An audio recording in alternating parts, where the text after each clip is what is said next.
Handicapper Steve here, handicapping the racing from Colonial Downs here on Saturday. It is the 12th of August 2023. It is Arlington Million Day from Colonial. Never thought I would say that, but it is. And I'm going to look at the Arlington Million and all the other stakes races on the program from Colonial. But before I get on to that, remember to please follow me on Twitter at Horse Racing Kid 5 for more selections for race courses around the world. And I mean around the world. There's some great races here in the States today. Of course, with Colonial's Arlington Million, you have the 4-star Dave card from Saratoga, which looks very nice. Harness racing tonight for Northfield looks very nice also. It's one of those days you could really sit in front of the TV all day and have no excuse of leaving in front of the TV because it's a good day of racing. But we're gonna look at the stakes races here on the program from Colonial races 7, 8, 9, and 10. So let's get to it right now. The seventh race, it's a handicap, but it's a good kind of handicap. It's the Housebuster Handicap. It's going for a purse of $100,000. Race for 3-year-olds here. Field of 6 horses entered to go to the main dirt course, a rare dirt race here at Colonial, going the distance of ground of 1,400 meters or 7 furlongs on the Colonial main track. 1,400 meters, 7 furlongs in the Housebuster Handicap.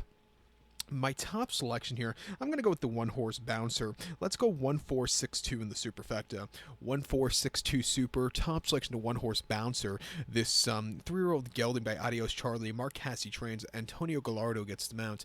8-5. His most recent appearance came the 8th of July at Belmont. 6 furlongs in allowance race, 92,000. His second time facing older horses was a success. He won by 1 3/4 lengths. He from a wide poster. He stalked. He moved quickly at the top of the lane, and he kept coming. At 78 Buyer, it was a very good run. I did notice you wanted the wide trip as the meet went on at Belmont, and everybody kept going away from the rail in the stretch of Belmont. So I don't know if it was a dead rail or if the outside lanes were just better. But predominantly on the main track of Belmont, you wanted that wide trip late, not that Belmont balcony move. But two back he ran on the 10th of June at Belmont. 7 furlongs, allowance race 95,000, and he finished second by 1 1/4 lengths that day. And he was very wide. He had the lead, and then he just kind of hit the wall. 7 furlongs off a little bit of a break. Just might have been a little bit too long. He just got caught by the winner that day. And then late March at Gulfstream, 6 furlongs in a state bred allowance race 54,000. He is a Florida bred. He won by 1 1/4 lengths that day, and that's 9-2. He was drifting late, but on the front end, he really did wonders off the bench. And then early October at Gulfstream, 6 furlongs in an open 75 claimer. He finished third by 5.5 lengths. He didn't break so well, which cost him. He never really got into it. I like how they've given him some workouts over this track in the last few weeks. I think he has enough speed to win here, and I think he can find the winner's circle. I'll use him along with the 4-horse top recruit for Mike Maker and Horacio Caramanos. Most recently, they ran the horse on the 4th of June at Churchill, 6.5 and optional 125 claimer, where he finished 5th by 9.5 lengths that day. He didn't break so well, was wide throughout, and he just never really had a run. Prior to that, they tried him on the lawn in the James W. Murphy at Pimlico over the mile, and he finished 7 by 18 1/4 lengths by Nagarak, who's actually running later today. Again, he didn't break so well, was very wide, and he just wasn't getting a good run. Keep in mind, Nagarak was breaking from the 9-hole, so he had a wider trip, but he won for fun there. And then prior to that, the Ed Brown at Churchill over the 6.5 in the fall, he finished 5th by 4 1/4 lengths. Again, he just wasn't really keeping up. But if you look at some of the horses he's been facing tough horses in the past. Not nearly as tough today. I think he could find a good trip. Training well at the Churchill Downs Training Center. 7-2, let's use him first-time older horses. But I do think that 1-horse bouncer is your likeliest winner. But to recount my selections for not older horses for the first time. What was I saying? But to recount my selection for the 7 from Colonial, it's the Housebuster Handicap. Going to take the 1-horse bouncer. Give kudos to the 4-horse top recruit. 1-4-6-2 super. 1-4 in your multi-race. Let's get to the 8th race from Colonial, which is the Secretariat Stakes. It's a Grade 2 event going for a $500,000 purse. Race for 3-year-olds here. We have a field of 8 horses entered, but we're going to probably have a few scratches here. 8 horses are entered. They're going to the inner turf course, the 1,600-meter journey, or that mile trip on the Secretariat turf course here in the Secretariat Stakes at Colonial. And I really like that they're bringing these races back to well, not back, but they're running these races. They could have gotten lost in hiatus or forever after Arlington closed, but I liked how the only good thing that they Churchill's done, that they given them a new home some of these races, and they restored it to their original distances, which I like also. Like the Arlington Million last year at a mile and eighth was a little bit of a joke, I thought.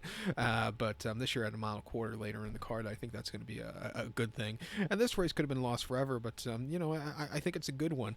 Not nearly as good as years past, because you don't have a lot of European shippers into this one, because it's logistically going to DC, the Virginia area there. It's kind of hard for the European horses to get to, but maybe in the next few years they can figure that out. But my top selection, speaking about it, I'm going to take a European shipper, but he's been here in the States the last few months or so. That's the one horse Silver Knot. I'm going to go 1-6-3-4 in the superfecta. 1-6-3-4 super, top selection, one horse Silver Knot, 3-year-old colt by Lupe de Vega. Charlie Appleby trains. Jamie Spencer comes in to ride this horse. Horse's most recent appearance came here in New York at Belmont, a mile and a quarter in the Belmont Derby, where he finished fifth by 8.5 lengths that day, and he was very rambunctious before the race. He got good position stalking most of the run. He needed something more late. He just couldn't catch them. He just couldn't catch the winner Farbridge, who out gamed him that day. Refreshing here, back to a mile, could be more forwardly paced. I think he could get the trip to win. Two back in the Pennine Ridge of Belmont, about a mile and eighth inner turf course, 3rd of June. He finished third by a length that day, and again, he sat back early. He closed up for nowhere late. He just missed Farbridge and Kalick, but he ran his heart out that day. It was a major improvement off the 2,000 guineas in Newmarket on very soft ground, a mile the 6th of May, off the bench. Soft ground wasn't a success for him. He finished 11th by 17.5 lengths, and he just never really got into it. Wasn't his day to win, but he ran terrifically behind Victoria Road in the Breeze Cup Juvenile Turf at Keeneland last fall over the mile, where he finished second by a nose. Again, horrible beginning, but he was really gaining late. Not a bad run. In the UK last season, he was facing some tough horses. He wasn't winning the Group 1s, but in the Group 3s, he was beating some good horses. He won the Autumn Stakes in Newmarket in last fall, had a decent third behind Chaldean, and who was a decent horse, and the Champagne Stakes at Doncaster, and won the Sweet Solario at Sandown last summer, going away. Coming here today, he could definitely win. I'll use him on the ticket. I think the 6-horse Major Dude could win for Tom Pletcher and Tyler Gaffleone. 6-1's a decent price on this one. In the Manila, he just never fired at Belmont over the mile in the Widener, where he finished fourth by 8.5 lengths that day, and he was just never fired. Maybe the very warm, humid day got to him. Prior to that, he ran terrifically, though, at Penn National in the Penn Mile over the mile on the lawn, winning by 3/4 of a length that day. He sat back early, timed the race beautifully, and he went away with it. A very, very good, strong run for this horse there. And then prior to that, in the American Turf at Churchill in the mile 16th, he finished third by a half a length that day. Webb Slinger and Farbridge beat him. Very good horse, but this horse was gaining late behind him. I think this 3-year-old group that we have for turf horses this year is probably one of the best in many, many years, and I could see a lot of these horses becoming Grade 1 winners as the seasons go on in the next few years. So this is one of them I think you want to keep an eye on. He's been running good against the division, just not winning. I think he's in a lesser spot that he could get a good trip and win. I'm going to use him on the ticket here. Even the 3-horse Niagara could win. And the Manila, he just couldn't keep up late after sitting on the front end, sitting some wicked fast fractions. 108 to 3/4. They were flying that day for a New York turf race. Prior to that, he won the James W. Murphy on the front end, flying from a stupidly wide postra, and had a decent second in the Transylvania. First time in the around 2 turns last year's Breeze Cup wasn't bad at all. 5-2, he's going to be a very crap price, but he could definitely win also. I would use him in the late pick 4 that begins with this race. But we're going to do actually a pick 3, a dollar pick 3 here. That's going to connect these 3 former Arlington card races. So we'll use them in the pick 3. But to recap my selection for the 8th from Colonial, it is the Grade 2 Secretariat. Going to take the 1-horse Silver Knot. Give kudos to the 6-horse Major Dude and the 3-horse Niagara. 1-6-3-4 Super. 1-6-3 in your multi race. Let's get to the 9th event from Colonial, which is the Beverly D Stakes. It's a Grade 1 event going for a $500,000 purse, race for fillies and mares, 3-year-olds and upwards. We have a field of 7 horses in this year's Beverly D, going back to the traditional strip of ground of 1,900 meters, or the distance of ground of 1 mile and 3/16 on the Colonial turf course. 1,900 meters, 1 mile 3/16 here in the Beverly D. And like I said, like that these Colonial, these Arlington races are back to their original distances, and there's not enough mile 3/16 races or 1 mile and a quarter races in the country for me. The more the merrier, I think. My top selection, I'm going to go with the number 6 horse, Gina Romantica. I'm going to go 6-5-1-4 in the superfecta. 6514 Super, top selection 6 horse Gina Romantica. This 4-year-old Philibert into the mischief. Chad Brown trains. Flavian Pratt gets to mount. The horse's most recent outing came to the Eatontown at Monmouth, about 16th on the 17th of June, and he finished fourth by 4 1/4 lengths that day, and he just stalked and never quickened up. He didn't weaken out of it, but, he got beat by better horses who were fresher on the day. Coming here second off the bench, probably need the race, getting the extra furlong off the last race. I think he could run a good race. Keep in mind, Consumer Spending, who won that day, was a next start winner. Two back in the Queen Elizabeth II Cup at Keeneland, a mile and eighth on the 15th of October. The horse won by 1 3/4 lengths that day, and she stalked. She slowly moved her way up there. Flavian rode a good race to get through late, and he got the job done. 91 Buyer. That was a very good, strong run. And then the Pebbles at Aqueduct, 1 mile on the 18th of September. The horse finished second by a half length, had a bit of a wide post row throughout, but was really gaining behind the winner that day, who was a next start winner there. And then first start on turf in the risk averse at Saratoga, a mile on the 25th of August, winning by 1 1/4 lengths that day. She jumped quite a few Buyer points, up nearly 12 Buyer points from her previous races, and they found the surface she wants to run on. She just put on a show that day. Very, very good run, even after not getting the best starts out of the gate. They think highly of her. They only bought it for just a little bit over $1 million at the Keeneland September 2020 sale. So coming here back to turf, I think she needed the race last time out. I think she'll be fresh here. She should appreciate the extra eighth of a mile from the last race. I think she's loaded. I'm definitely going to use her on the ticket. I think your second likeliest winner is the 5-horse Didia for Ignacio Correas and Vincent Chiminade. Most recently here in New York in the New York Stakes at Belmont, a mile and a quarter on the 9th of June. She finished second by 3/4 length that day, and she was closing up well. She just missed late, but she really ran her heart out, and she was so rambunctious before the race also. But for her to run that race wasn't bad at all. She's been on the improve.